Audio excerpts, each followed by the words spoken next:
That Talking Podcast. I'm JJ Starr. And I'm Downtown Andy. Welcome, welcome. We are here to talk. We are here to bring some civil conversation to an otherwise discordant world. How are you, Andy? I'm getting slurped by our executive producer right now. This is, in case you hear it in the background, that is the dog. The incessant slurping, licking, and kissing of a 45-pound cat, essentially. But she's the good dog, and she's a great producer. And now my hand is soaked.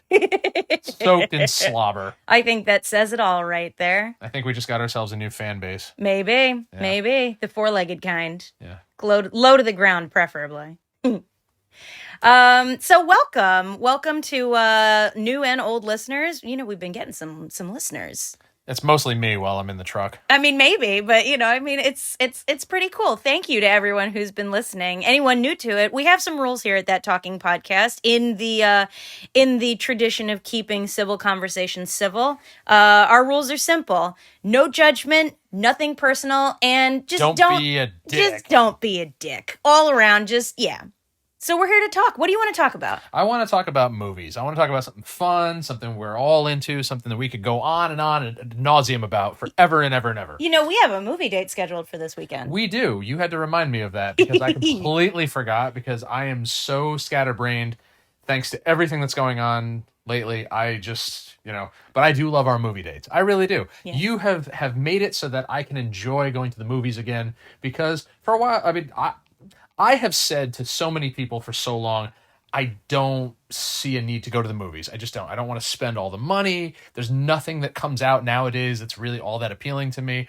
I hang on to the movies of yesterday that I have grown up with, that I can quote at great lengths, and people to this day will say to me, like, where did that come from? Like, why, how do you know so much? And I have to tell them, I go, I had a lot of free time as a kid to watch television and movies because honestly, I wasn't allowed to go anywhere. Yeah. If I went out, I was going to get abducted. I was going to get into drugs and gangs and this and that. The other. I was. Did you? A few times, yeah. I lived a very, very sheltered upbringing, and so. See, whereas on the other hand, I was given $10 a week, dropped off at the mall and said, call us whenever you need a ride back. And we went to a movie every Friday. And it didn't matter what was playing. It truly didn't. Most of the time we got there, we didn't even know what movies were out. I mean, that was back in the day when you were looking up like movie times in the newspaper or calling movie phone. But I could still recite you the Lowe's Cinema phone message. No doubt. But we would go to a movie, whether it was me and my best friend, or if we had dates, which did happen. Oh, I got a great side story about that. We would be literally just dropped off at the mall. We would be given $10. The theater was at the mall? Yeah. Okay. At that time, yeah. And it was get yourself a slice of pizza, go see a movie, give us a call when, and if we didn't call, then the mall closed at 9:30 and we would just be on the sidewalk. See, until Lowe's opened up, which now AMC, no, back in the day it was Sony. It was Sony and or Lowe's. It was Sony Movie Theater. That's what we always called it. In Danbury, all we had was Edmond Town Hall in Newtown. It was the local theater. It always played the new movies a couple months after they had released in the major theaters. They were always, for the longest time, $1. After a dollar? A single dollar. After so many years, they raised it to $2. And for the entirety of my life, until I'd say maybe the last 10 years, it stayed $2. It is now $3 unless it's free, which is what you got. Gasp. Yeah. $3 whole. Right, because now they're doing certain free movies on certain weekends, which is what we're going to see this weekend. I do remember when movie ticket prices went from $5.75 to $8. It was outrageous. Oh, yeah. It was outrageous. And I think cigarettes did the same thing that year. But the snack prices are comparable to the ticket prices because we can go to Town Hall and see a movie with food for, under $20, I would say? Oh, absolutely. And I mean, that's like popcorn, soda, candy, the whole And works. We'll spend triple that if we go to Danbury. Yeah. I mean, because they want to, movie theaters, they want, that's where they make their money. Mm-hmm. I mean, we went to go see Nightmare Before Christmas, and I mean, we paid a good amount of money for those snacks, but I mean, we also got like 4 pounds of pretzel. That pretzel was gigantic. That was got a pizza-sized pretzel. That was way more than worth of like 2 people. It was in a pizza box. It was a very large Bavarian pretzel. That was what makes it Bavarian? I think all pretzels are Bavarian. From Bavaria? Yes, it's a German thing. That's why pretzels are a part of, like, German Fest and Oktoberfest and stuff. All right. Right? Yeah. Now I know. Pretzels are Bavarian. Although, I mean, they may as well be bagels because they're boiled the same thing. It's the same thing. End of meeting. That's your history. So, That's your pretzel lesson for today. I'm going to need a few more of those. So getting back to the dating aspect of it. Oh, yeah? I remember being in middle school and asking one of my older brothers, I said, well, they're all older, but anyway, I said, how do you go about getting a date? Because if you haven't had a date yet, you don't know. You have to learn from seeing or watch or, hearing it from somebody. Yeah. And so I was like, what do you do? How do you plan it out? He's like, well, when I was your age, we would get out of school and then we'd go to town hall and see a $2 movie. And then we'd go down to my place for a slice and that was it. Yeah. And so I thought that's how you go about doing it. But again, I wasn't allowed to go anywhere by myself. Yeah. At least until I started driving or just, walking places. Wow. Yeah, it was pretty bad. But, we would go. I remember I would tell my parents, yeah, you just drop me off at town hall. And then once they were gone and out of sight, we would walk at anywhere we could. Naturally. But have to be back at town hall by 9:30. Hey, you weren't here at 9:30. We were in the gym or, somewhere else. Uh-huh. Yeah. Yeah. I don't know. I think we got around to asking. We didn't really ask for dates. We were just sort of like, we think these guys are cute. Do they think we're cute? We're all going to go to the mall. And we're going to go to the movies because that's where you make out. Mm-hmm. And then we would just spend the rest of the time walking around with our hands in each other's back pockets. I'm sure there was a fair amount of that going on in our town, but I feel like your town was on the other side of the tracks from mine. Mine seems like very, very latchkey kid kind of. Well, no, there was plenty Lord, of that. Lord of the Flies free for all on my side of the tracks. I mean, again, we spent most of our nights at the local teen center because that's where all the bands always ended up playing. You had a teen center? We still do. We had a pool hall. Well, there was a pool table at the teen center, so we didn't need a pool hall. We had a pool hall. Our pool hall was Boston Billiards, which, you had to be 21 to get into anyway. Yeah. I was so close to getting in there. Yeah. So close. I was 20. I was 20 when it closed down. I was so close. Listen, Discovery Zone was down the block, so that's. I never went to Discovery Zone. You missed out. Apparently. Yeah, I never went to Sport Time USA either. Oh, you missed out. Right? Yeah. I remember John had quite a few birthday parties there. That was good I never got to go. Sportland, I think that's what it was. Yeah. And then they changed it to Fun Station. And then some kid got his hand cut off on the train. Wow. Yeah. Some kid decided to put his hand in the line of the tracks. Or that was the story I was told. And the train came by and he may be walking around without a hand. Anyway. Back to movies. Back to the movies. And I have, in recent years, appreciated so much more going back to town hall, or at least going to our local movie theater where there's only 4 screens. It's within walking distance. It's not as expensive as Danbury. They're starting to re-release or re-show older movies, which I mean, again, because we don't have cable, so we don't see commercials or ads for new movies. It's all internet based. But the trailers and things that we do see, there's really nothing that piques my interest. There's nothing that they're putting out now that isn't a remake or a reboot of something that we haven't, or a story that we haven't already seen or heard before. I mean, most of the stuff that most of the movies that I want to go see are at this point like sequels to movies that I've always loved. And the reason why I even know that the movies are coming out is because people like me who are always enjoying these movies are talking about, holy shit, did you know that there's going to be a sequel coming out? And I'm just like, well, obviously now I have to go see it. Like we just went and saw Ghostbusters a couple of weeks ago. Yeah. Now, granted, I would have much preferred to see the original in a theater because I wasn't able to see the original in a theater. I would have really enjoyed seeing all 4 of them. Ghostbusters 1, 2, Afterlife, and Frozen Empire. Just make a day out of it. That would have been fucking amazing. What was it? Afterlife was the last one? Afterlife was the one before Frozen Empire. That was our first movie day. It was. And yeah, that was a good one. We went. Did you fall asleep for that one? No. We had been dating for, that was in November. Like 2 weeks. So it was like 2 or 3 weeks, yeah. And I think that was right before Thanksgiving. And there was a makeup, like a mock of Ecto-1 parked out front. Yeah, just an old-timey ambulance. Yeah. That was That was great. What a way I to spend a freaking first and I movie day. loved it. I mean, it was the same thing like going to see like all of like the sequel Star Wars trilogy in theaters. I remember everyone was just pissed off at that point. I mean, trying to get tickets for The Force Awakens was ridiculously difficult.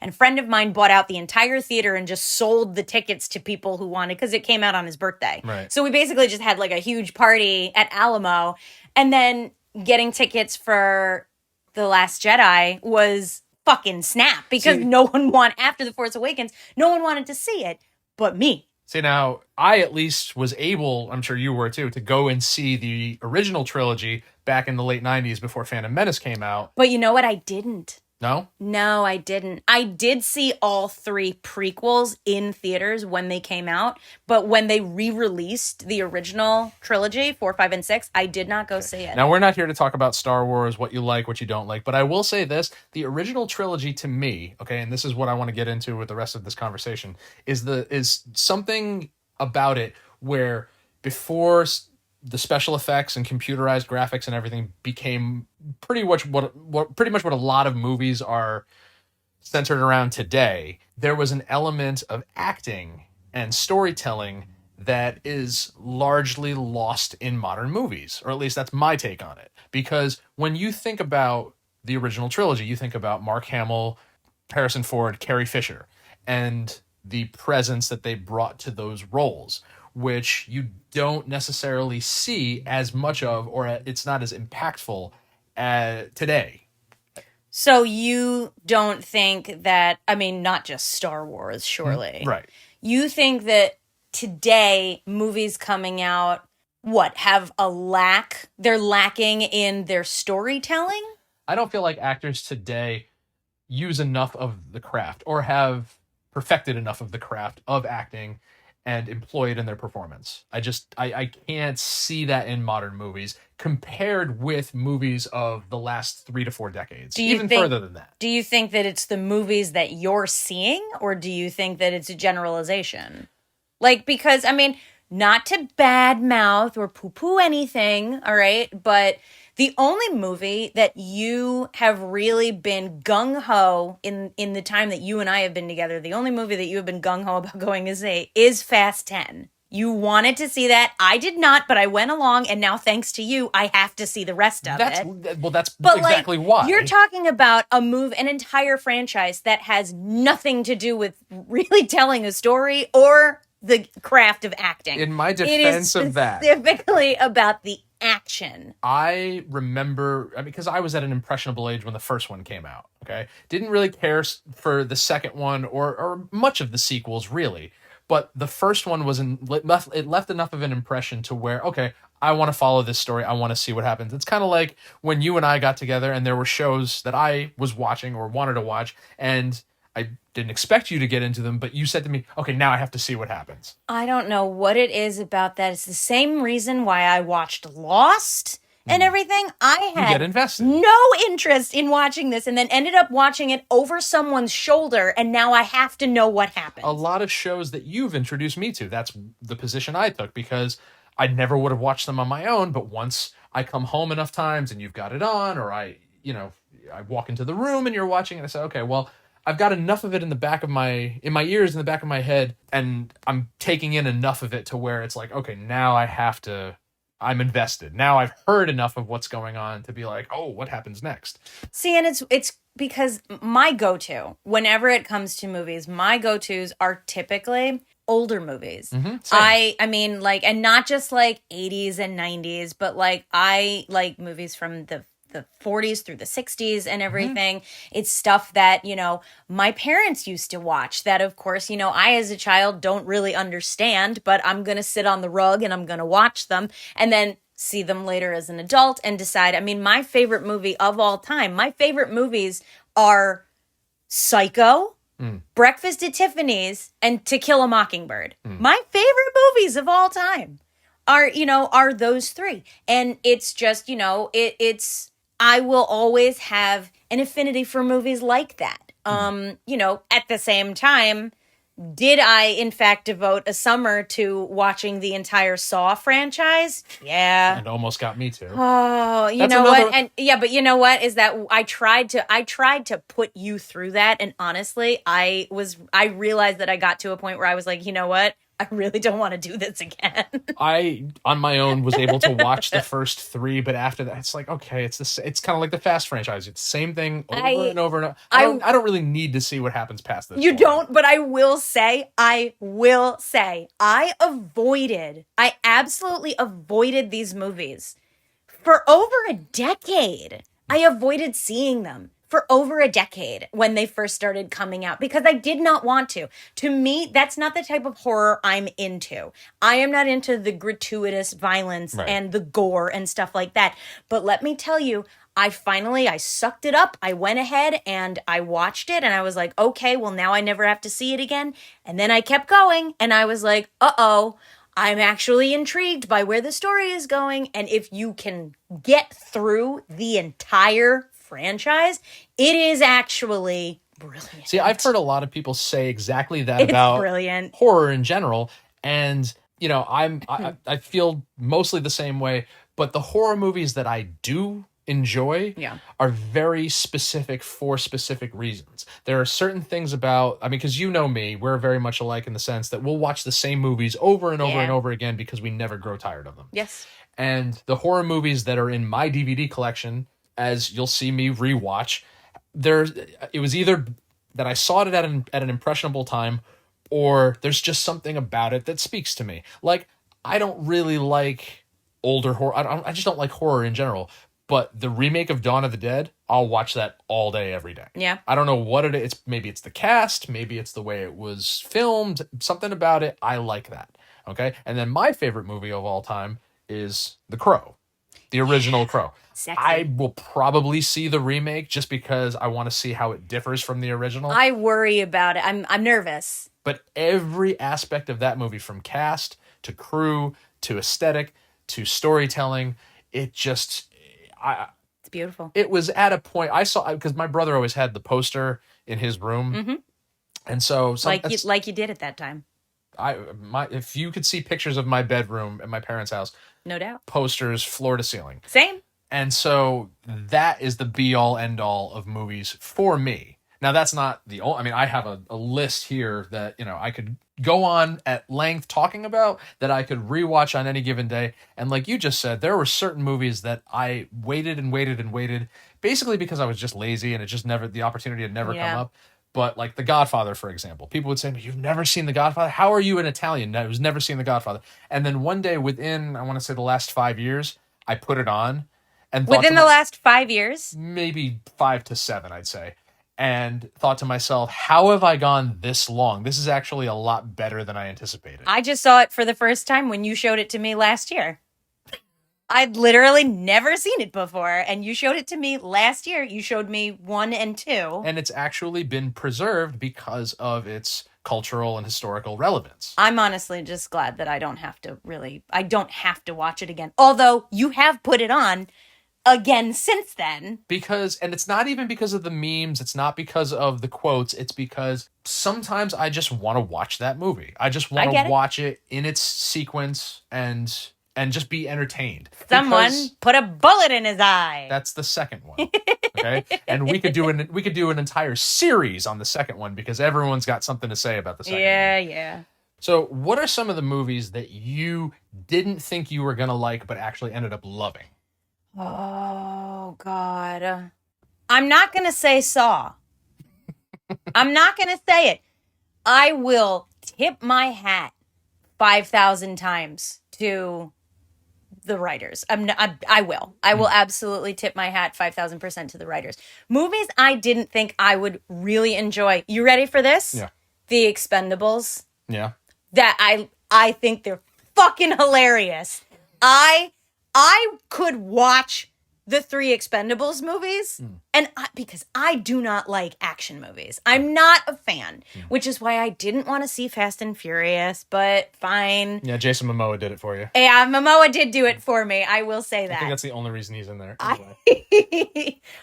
But I thought The Expendables were so fucking funny. Well, in that same vein, I didn't think I was going to like Despicable Me or the Minions movies, but you turned me onto that You as well. have to. I find nothing irredeemable about it. They're brilliant. Now, going with that, I'm still not going to be able to get into Jaws, no matter how much you love that movie or how That's much fine. anyone loves that movie. But you did take me to see during our last anniversary a play based on the making of, which I thought was absolutely hilarious. Well, because it was. I have been talking for years. I think the first time I saw the True Hollywood Story behind the making of Jaws, I had to have been in high school or something like that. And it's just, you remember True Hollywood Story. And it's like a 2-hour documentary, basically. Oh, I love documentaries. And just listening to the story and all of just the mayhem and the mishaps and everything like that. As soon as I saw that Ian Shaw was writing this play, I'm like, well, fuck me running.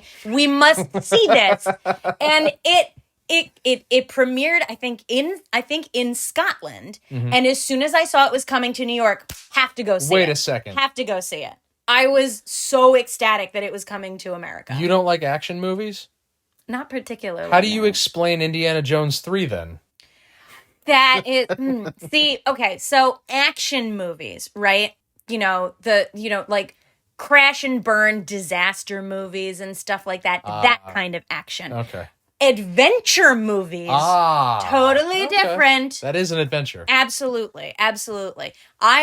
You can take me on an adventure anytime. But yeah, I remember going to see Independence Day in theaters, and I'm pretty sure to this day the only reason why I asked my dad to take me to see it was because I was jealous that he took my sister to see it. And when everything started blowing up, I had to leave the theater. Yeah. It made me so dizzy. And so, just the rumbling and everything, it almost made me nauseous. Yeah. So I'm like, I'm going to step outside. But, I think the first movie my dad ever took me to see was The Rocketeer, which is essentially an action movie.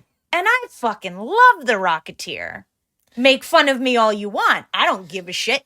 But nothing to... I mean, I don't think I've ever actually seen it. Shame on you. Yeah. Guess what's on the list now? Don't you dare. It's fantastic. Come on.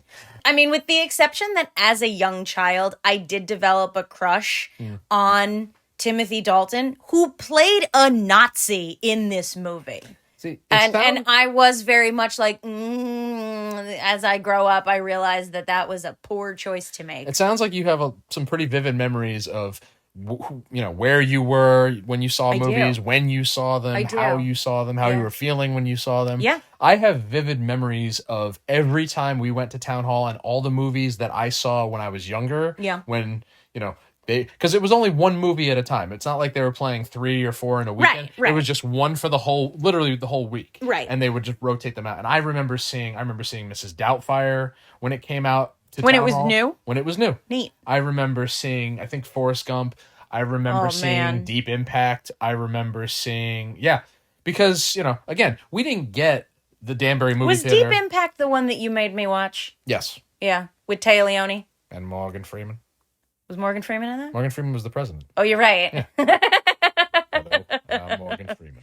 But yeah, I mean, I have these vivid memories because these are the things I think a lot of people think of things like movies and TV and music and everything as very frivolous, very superficial kind of aspects of your growing up, but it influenced me, and obviously you too. It influenced us during our impressionable years. I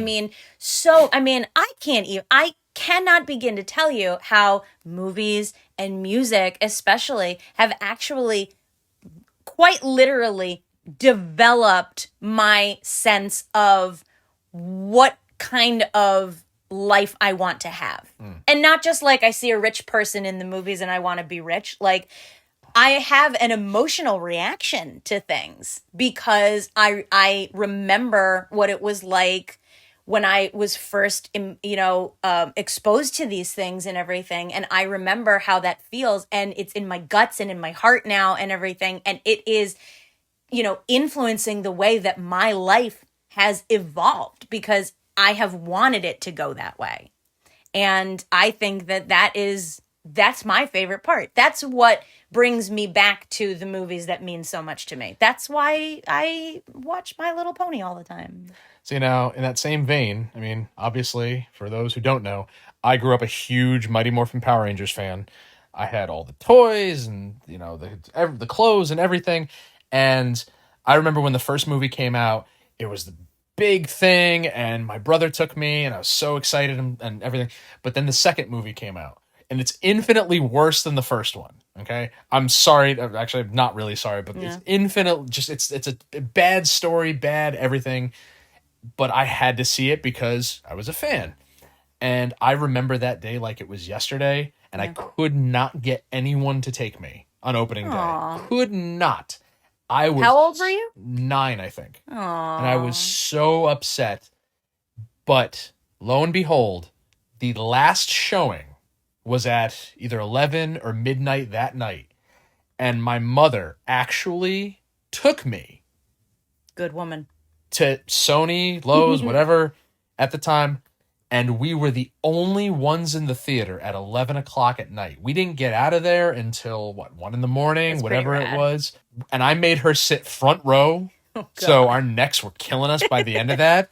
But I will never forget that night because that was one of, if not the greatest thing that she could ever do for me at that point in my life. That's sweet. And as much as I'll cringe watching that movie now, on the rare occasion that I ever actually do, it's literally only just to think of my mother. Sure. Because she loved telling that story. Yeah. And I love that story. I always, when I think of that movie, I will always think fondly of that memory. Whereas my mother took me to see Dracula Dead and Loving It in theaters, and it was just me and my mom, but she still refuses to believe that she took me and my sister to see Dumb and Dumber in theaters. I'm pretty sure our parents took us to see that too. She absolutely not took us knowing to what it see was that about. movie. Yeah. She just knew it was the guy from Ace Ventura, and that was it. And I don't even remember when exactly that movie came out, but I remember my mother brought me and my sister to the mall, and we watched that movie. And I don't know if she's completely just repressed the memory of it, or if she is refusing to admit that she paid to take her 2 children to see that movie. So now, at least because John and I are he's the one I'm closest in age to. Yeah. He and I were always watching movie together, whether it was, going to the theater with our parents because our other brothers were older, or we're watching them at home together. I mean, I have so many memories of just laying on our stomachs in front of the TV in the living room and looking up at the TV and just taking it all in, whatever it happened to be. Like that scene in Home Alone 2 when he's dropping the bricks on Daniel Stern. Yeah. And I distinctly remember just cracking up laughing, just uncontrollable laughter. Yeah. I remember when Mortal Kombat came out, and I was so terrified when Goro came out because I only was, I think, 4 or 5 at the time. Yeah. And I remember making John take me to the bathroom during that scene, and then we walked back in when Johnny Cage was like, "Those are $500 sunglasses, asshole." We used to my parents, when my parents wanted to watch a movie that we were not allowed to watch, we would be sent to our rooms, obviously, go play in your rooms, we're going to watch a movie.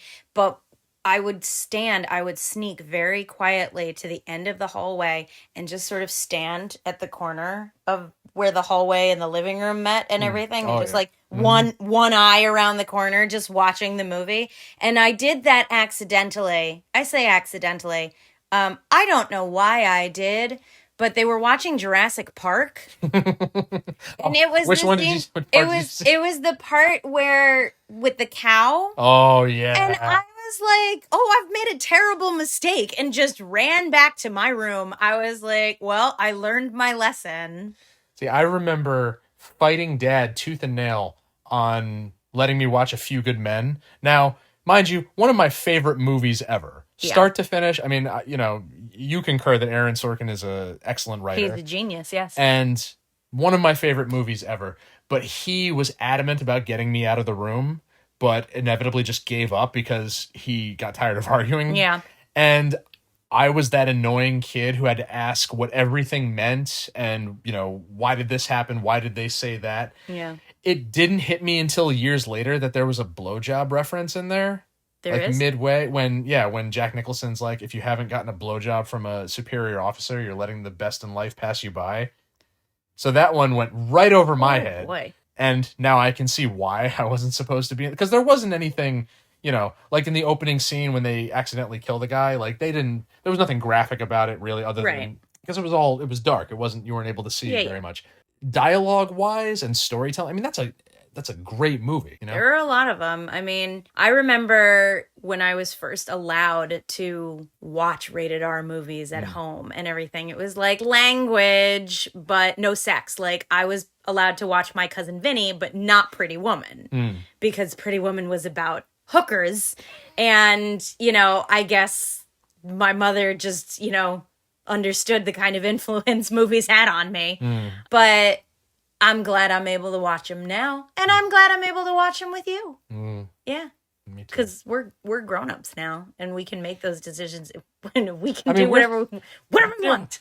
we're still not done showing each other movies from. Oh God, no! Like that, for example. Like I'd never even heard of The Ref. It's a great, or a lot of movies that you showed me. Like I'd never heard of Defending Your Life. I'd never heard of what's the other one? Gung Ho? Is that it? Yeah. Is that's the name of it? And that one, I mean, you talk about movies like I've never heard of 9 to 5. I don't understand that. Well, because I'm not the demographic for that. Well, I guess that's true. I mean, you grew up in a house full of boys. Yeah. So I guess we that's were watching. Understandable. I remember we had to see every single Adam Sandler movie, and we're always quoting them back then. I remember we had, but then because I was the youngest of 4, and my parents are older, I was always going back to watch movies that I had not grown up with. So a lot of 80s movies like Ferris Bueller's Day Off and Ghostbusters and things like that. I remember getting The Big Lebowski when I was probably 21, 22. Yeah. And saw it once, and then I proceeded to watch it every single day for 2 months straight. It did not get old. That's crazy. I was hooked. I mean, and that's not the first time that's happened either. That's something. Yeah. That's something. I don't know that there's any movie that I could do that with. I don't know. I think I did the same thing with Shawshank because I think we were visiting Mark one time and it was on TV and I caught it halfway through. And it was another one of those ones where I'm like, why didn't I see this earlier? And I immediately had to buy it when I got home and watch it. And then I watched it again and again. And even now, it doesn't matter where it is. I'll turn it on and I'll watch it because it's a good movie. It's a good story. It's good acting. It's got everything that you want to see in a quality film. Are there movies that you refuse to watch? Anything with spiders in them. Fair. So no arachnophobia, no eight-legged freaks. You won't be watching It with me? Probably not. No. No. I mean, he's only a spider for a little while. So you watch now. Anybody who listens to this is going to do anything they can with a spider just to piss me off. But you're pretty open-minded. I think we both are. I think we're both pretty open-minded. There are very few things where I'm just like, I will not watch that. Such as? I think the only movie that I've ever said that I will not watch is Titanic. No. First of all, saw it in theaters. Have watched it on VHS since then, and you have insisted on putting it on. Not for us to watch. I watch it on my own. Yes, but you did put it on for us to watch together as well. The only movie that I 5,000% said the only time I will ever watch it, because I've seen it once, and the only time I will ever watch it is if you insist on it, is The Room. The Room? Yes. Now, you and I watched The Disaster Artist together. Right, yeah. But you have not actually seen The Room. And I have. The Room is what The Disaster Artist is based on. Yes. Yeah, no thanks. And no. I don't love James Franco that much. Well, James Franco is not in The Room. All right, I don't want to see that guy again. No, you don't, honestly. I know that it's developed some kind of weird cult following, but it is quite honestly painful to try and sit through. Well, the clock on the wall is telling me that it's time to wrap this up. Well, do you have any closing thoughts? You want to watch a movie tonight? What do you want to watch tonight? Whose turn is it? Well, this has been a good talk. I think this has been a lot of fun. This has been a fun one. Thank you so much to everyone for listening. Thank you. And we would love to hear your thoughts. You can find us on social media. We're on Instagram at DTAndy and JJ Star with 2 R's. We're on YouTube and TikTok. We would love to hear your questions, comments, suggestions for future conversations, and anything else that you want to talk about. Thank you, Downtown Andy, for our theme song, The Guide. Thanks, JJ, for doing the editing. You're welcome. You've been doing a fantastic job so far. So far. But yeah. And you look great while you do it, too. Oh, babe. I know a movie we can watch later. Them home movies. Yeah. Well, from the 2 of us here at That Talking Podcast, I'm JJ Star. And I'm Downtown Andy. And we will talk to you later.